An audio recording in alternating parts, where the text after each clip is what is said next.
So I did a thing. A thing that could have been very stupid, is definitely a little bit stupid, but it's a thing now, and I'm gonna talk about it. So I wrote a screenplay.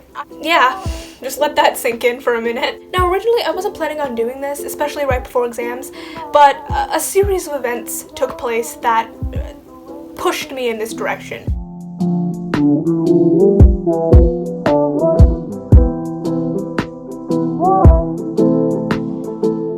So you might be asking yourself, Oishi, how did this terrible idea come into your head? And my answer for you would be Tyler Mowry.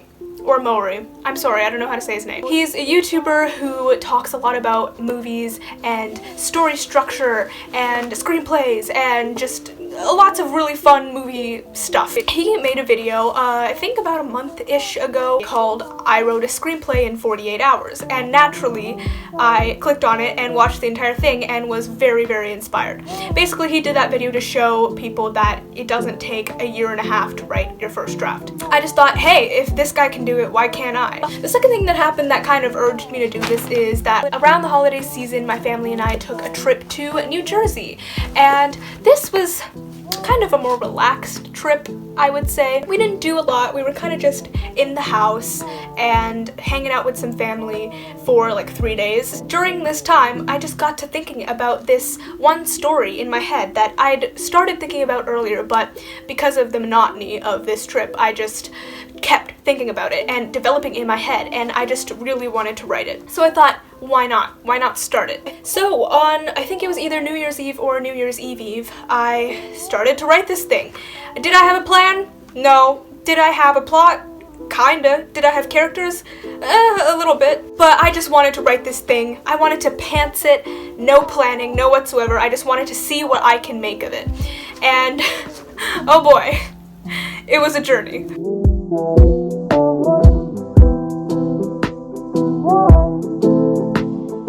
I think the first thing that I really enjoyed was writing dialogue. I have this sort of chaotic energy to a lot of my scenes with lots and lots of characters who've known each other for a long time, and I just really liked writing the dialogue, having these conversations play out where they're bouncing off of each other and there's like a mini conversation going on, there's, you know, this overarching thing that they're talking about, but then they'll branch off, they'll meander, and I really enjoyed writing it. I think I got to really explore each of my characters while writing these dialogue scenes because obviously they would say the things that are more into their character, like this kind of person, what would this kind of person say? I have this like mom friend character who's always thinking about like responsibility and safety. I have a friend who's like really innocent and just thinking about the randomest things. I have a friend who is cynical and doesn't care about anything. It's really fun to craft their conversations and their responses around their character, and I just think it went well. Even now when I read back some of my dialogue, I'm actually really enjoying it, and I'm glad because when you write something, you should like what you're writing. The second triumph, I think, was the screenwriting format itself. I usually try and write novels and not screenplays, and in novels, the book itself is going to be your final medium for telling this story. So you have to be really descriptive, you have to make sure that you know exactly what's going on and you can, you know, the reader will be able to picture what's happening. But in a screenplay, the screenplay itself is not the final form of the media. The final form is the film, and so people will be able to see it, hopefully. And so in the screenplay, you get to kind of skip over some of that dense description because, you know, it's going to be on screen. They'll be able to see that. So I really liked being able to just kind of jot down the key parts of a scene. Like if I'm in an interview office, I would be like, oh, there's a desk, there's chairs on one side, a couch on the other, there's paintings, and it's rustic and it looks cool. I could just write random stuff, and as long as I can picture it for now, that's fine for me. We'll get into having other people picture it later. Yeah, I just liked being able to kind of cut out the fat that you'd see in a novel, all of this dense description, and sort of just get right to the point with the screenplay. And I think the final triumph was just the way I was feeling when writing. I'd been kind of in a writing slump for a while. I had a number of projects and I didn't want to work on any of them because none of them were bringing me joy, and you should only do things that bring you joy. And so when I was writing this, and I was flowing with these new characters and writing this dialogue and going through this story, I was having so much fun, and I loved that.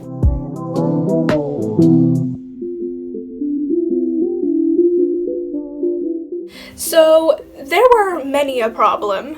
The first is probably pacing. Who is she? I don't know her. Alright, hold up. So it was at this point during editing where I realized that I completely forgot to film something, and then I went on to reference that later in the video, so I'm just referencing something that I didn't even film in the first place, which would mean that you guys would be completely confused. So let me just clear that up real quickly. I have two main characters. Let's call them character A and character B.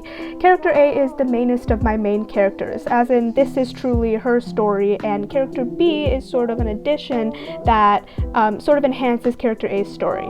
The problem that I ran into is that I had character B's entire story planned out. I knew exactly what needed to happen, when it needed to happen, how it needed to happen, and all of that fun stuff. For character A, however, I knew next to nothing. I kind of knew what had to happen, but I just didn't know how I was going to get there, and at a certain point I ran out of ideas for character A as well. Yeah, it was sort of this difficult situation where I had the subplot, but not the main plot, which is a problem if you didn't know that. Okay, let's continue with this pacing thing. I think the problem that arose was that the whole character A, B thing where I knew all of character B's story, so at a certain point when I ran out of stuff for character A, I just wrote out all of character B and then tried to go back and fit in character A's story afterwards, which just kind of ended up not working that well. I think it made for an okay beginning. Like, I thought the events were paced in a reasonable way, but then we hit that point where I just ran out of character A stuff, and then it kind of gets really choppy and quick, and you don't know what's going on. We spend a lot of time with character B and then a little time with character A, or we'll spend a lot of time with character A and just a little bit of time with character B. So I definitely need to go back, rework basically the last 45% of the story and try to figure out a way to make it so that it's paced better. Another problem was unresolved storylines. There were quite a few things that I set up in the beginning to be these ongoing storylines that would all like converge and wrap up with a nice bow at the end, but I sort of just dropped them halfway through the story. I feel like I put them in and then I totally forgot about them until I went back and read it, and I was like, oh yeah, that's a thing. And so then I would just quickly like write it into the end, and it just makes zero sense. It is a complete mess. So I definitely need to go back and rework those storylines, make sure that they're continued throughout the entire screenplay and that it makes sense when it ties up at the end and isn't just a random afterthought thrown in there. Kind of along the same lines of unresolved storylines is storylines that haven't been fleshed out, but they're kind of different. I'll explain why. I have one example specifically in mind where I have this character that goes through something in his life. Something happens to him, and because of this thing that happens, a lot of his next decisions are influenced by this one thing. He becomes a completely different character because of this one thing. The problem is that that event that happens off screen, so we don't get to see it. But when we are reintroduced to this character, we see that he's changed. And me, as the author in my head, I know what happened, and so to me it feels like, yeah, this totally makes sense. He totally reacted in this way. But when you really think about it, to an outsider, it probably seems very random and uncalled for and confusing. So I definitely have to go back and try to say more explicitly what happened without actually having to say it, because it is sort of an implied thing. I'm trying to do that thing where you don't treat the audience like they're 5 years old and don't understand anything, because the audience is smart. Audiences are smart and they can figure things out. So I want to leave that as something that the audience can figure out for themselves, but I think I took that a little too far. So I need to give them something, because right now it's just, what the hell happened? This random thing just happened after that and there's no catalyst. So yeah, I need to fix that. Probably one of the more technical problems about this is that it's way too long. Look at this stack of paper.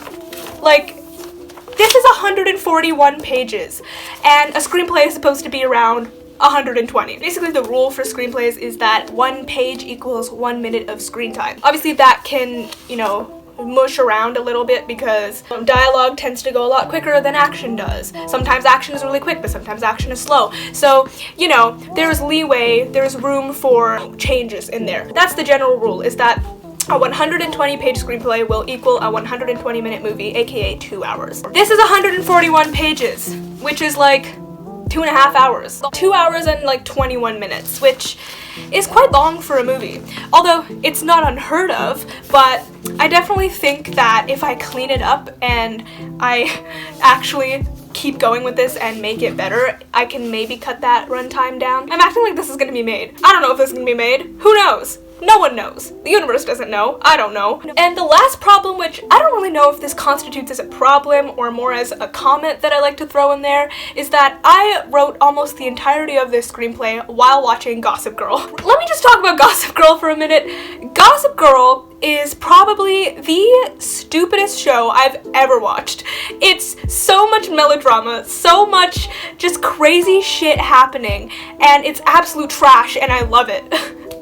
Not a single person in that show has a brain cell, or if they do, it's like that thing where there's only one brain cell to go around, so it just bounces between the characters, and it's kind of a game of roulette where it's like, oh, who's gonna have the brain cell today? That show is absolute trash, and I'm absolute trash for it. So I was watching Gossip Girl while writing this because Gossip Girl is one of those shows where you don't have to give 100% of your attention to it to still understand what's going on. You kind of do need to give 100% to writing though, and I wasn't really doing that.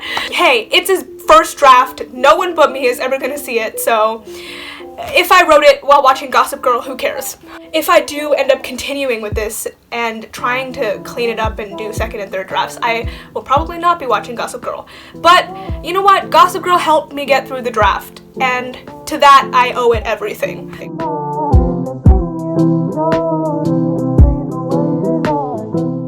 So this was quite the experience.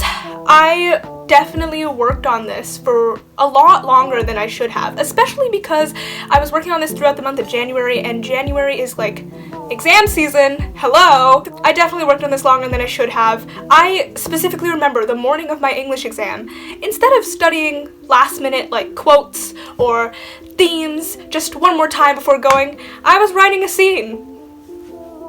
But I still did really well in my English exam, so there's that. I eventually did end up putting this down and studying for my exams because, you know, that fear and panic really whooped me, and I ended up doing really well in my exams, so no harm done, other than a kind of shitty screenplay. I would like to continue this, but I'm kind of in this weird space in my mind where I have like a million stories all at once that I want to write, and some of them I want to write as novels, some of them I want to try screenplays, and it's just me wanting to do a million things and not having the time to do any of it, especially because school is supposed to start tomorrow, so I'm gonna go back for semester 2. I'm probably gonna pick this up again at some point to try and fix all those problems that I listed. I'm really glad I did this. I think it took me maybe less than a month, definitely, to, you know, shit out this draft, and I'm actually pretty proud of that, because usually when I write first drafts it's for novels, and those take me forever and a half, so it was nice to actually be able to write something of kind of substance and be able to do so in a short amount of time. So yeah, thanks to Tyler Mowry for inspiring me to write something instead of sit on my ass and just think about writing. Hopefully I will continue. Okay, that's it from me. If you are the one person watching this, thank you so much. I hope you enjoyed, and I will see you in my next video, whenever that may be. Bye-bye.